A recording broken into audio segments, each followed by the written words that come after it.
Olá, começa agora mais um podcast Ciência e Fé. E hoje nós contamos com a participação de duas pessoas com focos diferentes, mas que têm relevância no tema que ora nós discutiremos aqui. Falaremos hoje sobre o suicídio, em especial a prevenção do mesmo, fazendo até alusão ao mês de setembro, com respeito a um mês importante, Setembro Amarelo, não é isso, Gabriel? Que toca aí ao respeito, que diz respeito aí à prevenção e o manejo aí da questão do suicídio. Muito bem-vindo, Gabriel, é um prazer tê-lo aqui conosco. Bem-vindo também, reverendo André, Gabriel Coimbra Chivarten e Perfeito. O nosso pastor André Felipe, pastor presbiteriano, reverendo. O Gabriel, por sua feita, é psiquiatra e está aí trabalhando nesta área um tanto desafiadora. De tal maneira que nós vamos aproveitar a presença desses convidados, dos nossos convidados hoje, lançar luz nesse assunto deveras importante, que infelizmente tem sido cada dia mais frequente no nosso meio, em especial pelas desordens emocionais e mentais às quais nós estamos expostos dia após dia. Gabriel, aproveitando o ensejo, como é que você olha para a situação atual?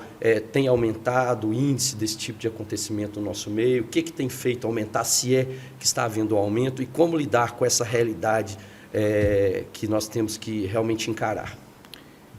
Boa tarde a todos. É um prazer enorme estar aqui. Agradeço o convite ao professor Einstein, pastor André, e discutir esse tema que é muito caro para mim e para a sociedade como um todo. Infelizmente, hoje, no Brasil exclusivamente, é uma das poucas regiões do mundo que o índice de suicídio voltou a aumentar.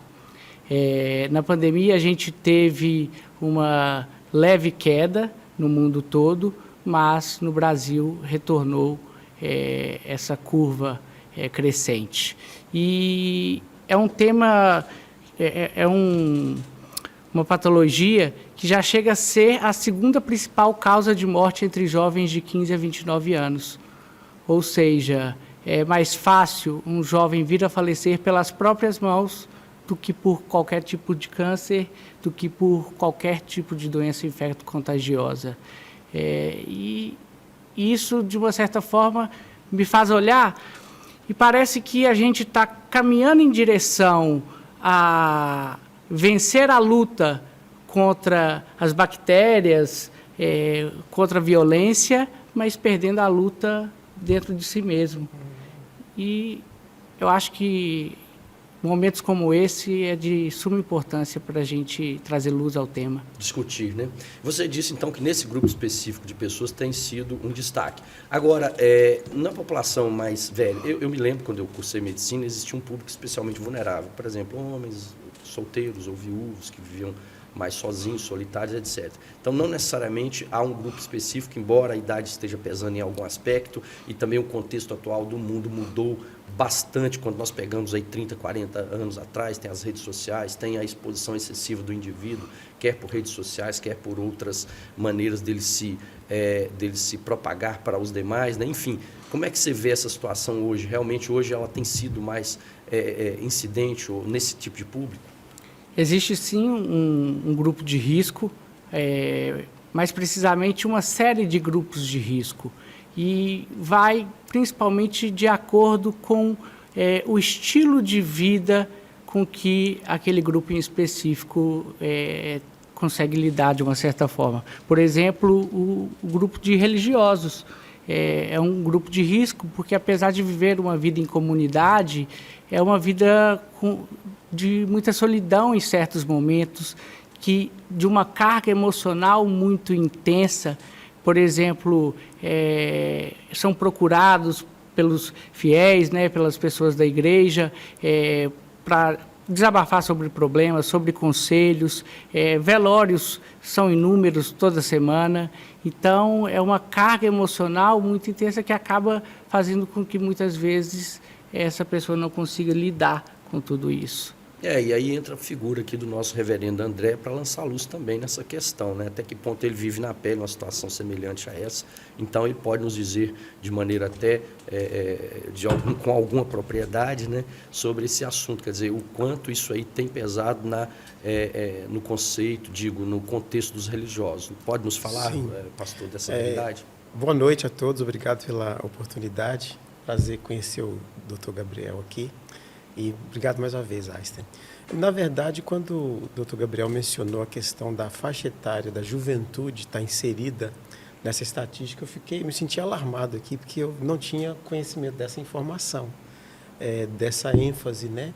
Então, a gente vê como que o tema é, de fato, embora sensível, às vezes grave, porque algumas pessoas preferem fugir ao tema do que tratá-lo, mas, sobretudo, a classe religiosa também, por maior vulnerabilidade, às vezes eu penso que, em alguns contextos religiosos, por causa do cuidado excessivo com o sexto mandamento, não matarás, e talvez uma abordagem não muito correta dele, interpretativamente falando, colocar uma carga sobre o suicídio como um tema, como se fosse algo assim, uma coisa execrável, né?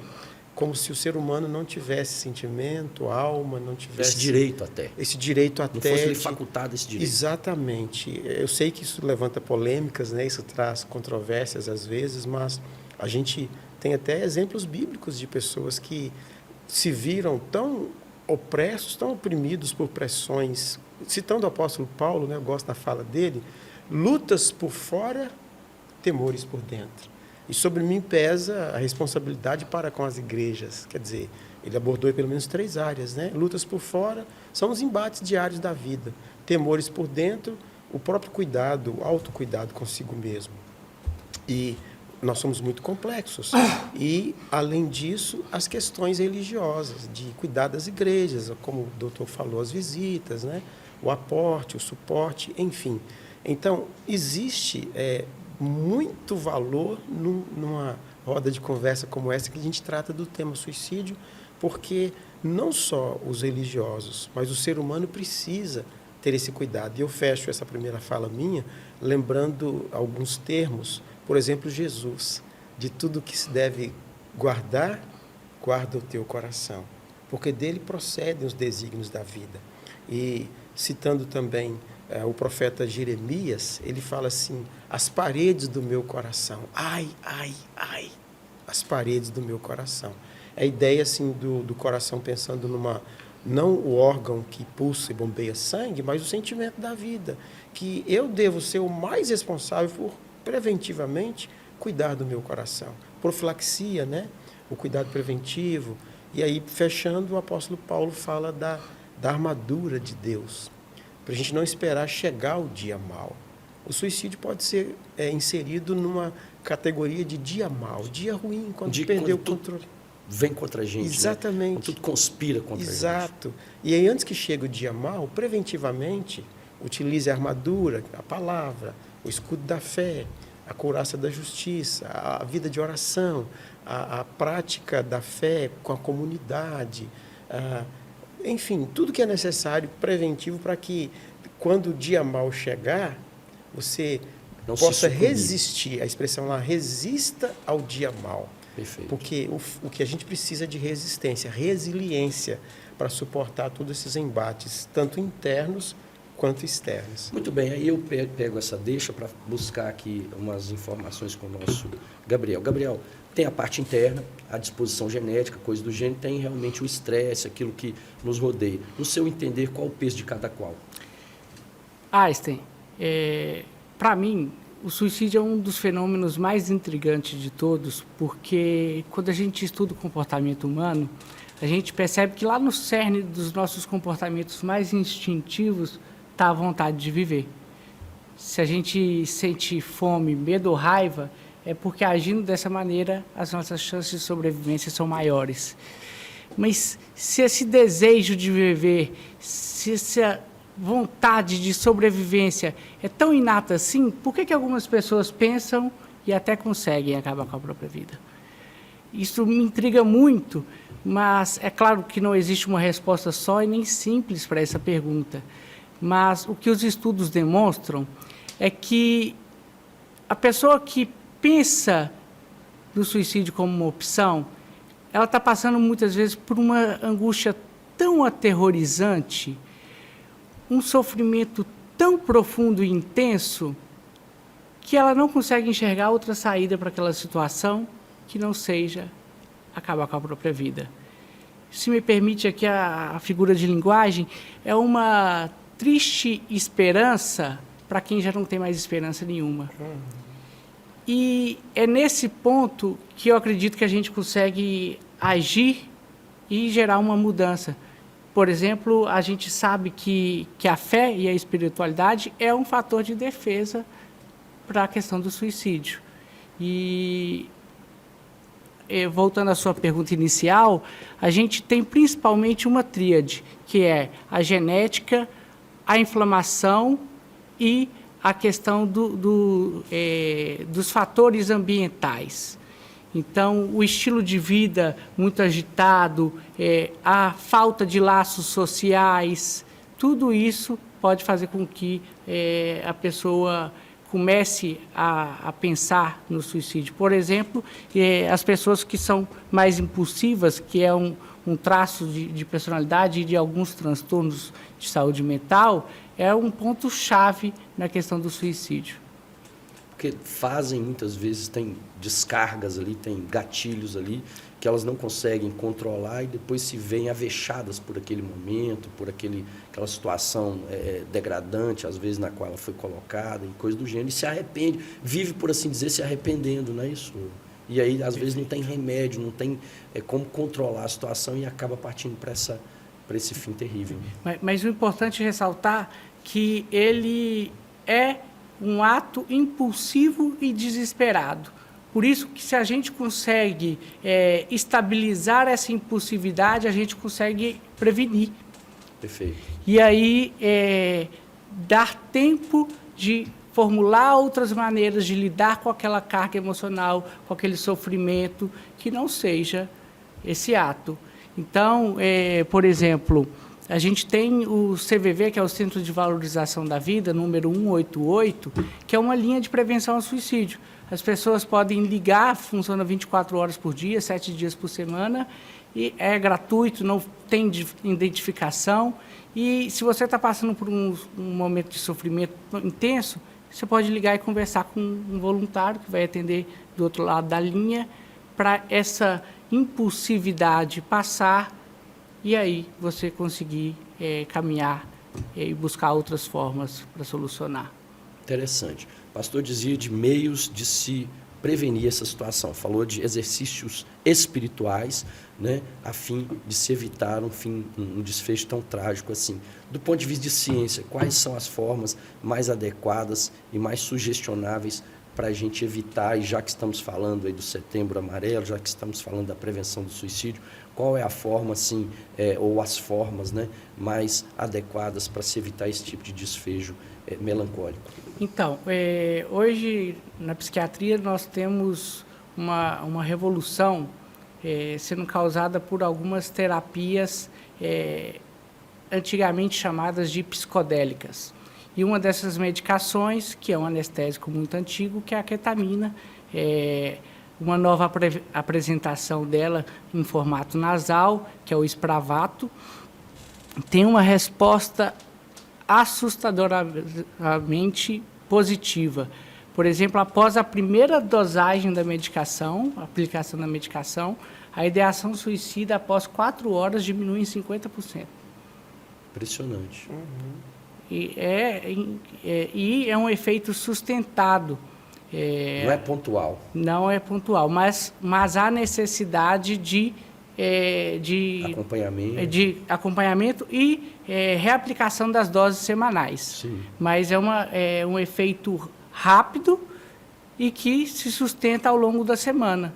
O que a gente não tem, por exemplo, nos antidepressivos, que eles demoram algumas semanas para fazer efeito.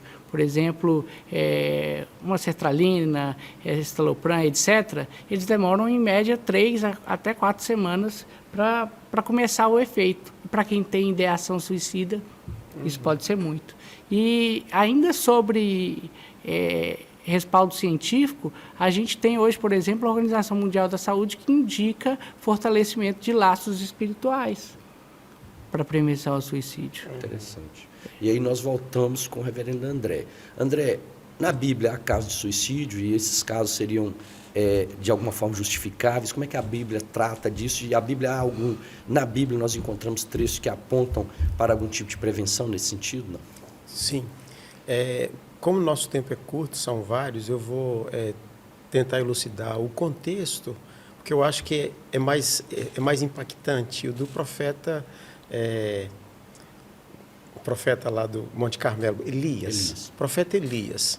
Depois de ter, à luz do contexto bíblico, desafiado o status quo, ter confrontado o rei Acabe, rainha Jezabel, ter confrontado os falsos profetas, ter iniciado um movimento de reforma religiosa em Israel no contexto de idolatria assim, extravagante, ou seja, ele foi usado espiritualmente por Deus para fazer obras estratosféricas, gigantescas, a gente fala miraculosas. Nada obstante, depois daquele apogeu, daquele subir, né, do elevador ou da montanha russa, lá no alto ele resolve pôr fim à vida. Quando ele vai para a caverna e ele fala assim: Senhor, naturalmente que perseguido, pressionado pela rainha Jezabel, que queria a morte dele. Então ele se vê numa situação de crise tão profunda, ele não vive, ele perdeu a esperança. Então a vida que é tão preciosa e até a obra religiosa dele, o chamado, a vocação dele, que era tão precioso, não teve condição de dar a ele essa resiliência. Aí ele vai então isolar-se na caverna. E aí Deus, através de um anjo, o instrui a levantar, porque ele pediu a morte. Basta, não sou melhor que meus pais, tira minha vida, cheguei no meu limite, não tem para mim mais esperança. Aí Deus então dá uma ordem através do anjo para que ele se refaça, alimente, porque Deus ainda tinha projeto para ele. A unção do rei Jeú, né? E também a transferência de ministério para o seu sucessor, né? Então, Eliseu. Então, assim, para ele tinha perdido a esperança. Então, aproveitando o Setembro Amarelo, a prevenção da vida, quem está nos ouvindo aí, por pior que sejam as dificuldades da vida, a vida é um presente, uma dádiva. Então, vale a pena a gente lutar pela vida. Eu sei que às vezes está difícil, está pesado, mas tem as possibilidades. Fiquei sabendo agora de uma droga que, né, orientada, pode funcionar como uma espécie de sedativo, me corrija se eu estou correto? Sedativo, anestésico. É um anestésico, mas nessa terapia em si ele não tem efeito anestésico. Sim, no sentido... Inicialmente foi usado como anestésico. Então, assim, ele, de uma certa forma, interrompe esse desejo latente de tirar a vida. Por que não valorizar a vida? Sim. A vida é o melhor que há. Celebrar, né, beber um copo d'água, sentir o ar. Às vezes o ar está pesado, rarefeito, mas vai passar. A tempestade está muito pesada, vai melhorar. A bonança vem, as nuvens estão muito densas, mas tem uma expressão da música que fala assim: mesmo na tempestade podeis andar, sem ter medo da escuridão. Quando a chuva vier, haverá um sol. Então, andai pelo vento, andai pela sombra, andai pela chuva, pois logo vem o sol. Andai com Deus em vosso coração, a força da religião, dos vínculos religiosos, né? Andai com Deus em vosso coração e a sós não andareis. O profeta Elias foi chamado por Deus a pensar e refletir nisso. Você não está só. Os profetas de Baal todos me abandonaram, eu estou só. Não, você não está só. Eu estou contigo. Então, escuta essa voz interior dizer para você: eu estou contigo. Jesus fala assim: eu estou contigo, não temas, né? É isso. Considerações finais. Gabriel, muitíssimo obrigado pela sua participação, que nós fomos extremamente instruídos, fomos enriquecidos com as suas palavras, o mesmo posso dizer para o nosso reverendo. Então, declaração final, fechamento dessa palavra tão importante de ambos os nossos convidados. A palavra é sua. Agradeço, Einstein, as palavras, e o convite e a oportunidade. Espero poder participar outras vezes. Sim. E É claro que dentro desse tema a gente tem a parte química, que são as medicações, tem as mudanças de comportamento de vida, mas ainda dentro da fé e da religiosidade, eu acho que há 3 mandamentos, e aqueles que dizem ser os maiores, né? Que a fé, a esperança e o amor são a maior linha de prevenção ao suicídio da questão comportamental. Porque aquele que ama e é amado, aquele que espera, aquele que acredita, ele literalmente ele não se sente desesperançoso ao ponto de procurar uma saída tão trágica. Acredito que há um valor extremo nas religiões, extremamente por causa disso, nessa linha da prevenção. Muito bem. Obrigado mais uma vez. Pastor, palavras finais, por favor. Sim, agradecer mais uma vez pela oportunidade e dizer, a vida é um presente, uma dádiva. Ame a vida, ame sua vida, ame seu próximo, ame a esperança, lute. Por mais que possa parecer contrário, sempre há projetos de vida para você realizar. Muito bem. Obrigado mais uma vez também a você por ter passado esses momentos conosco e te faço um convite para nos reencontrarmos no nosso próximo podcast Ciência e Fé. Até lá.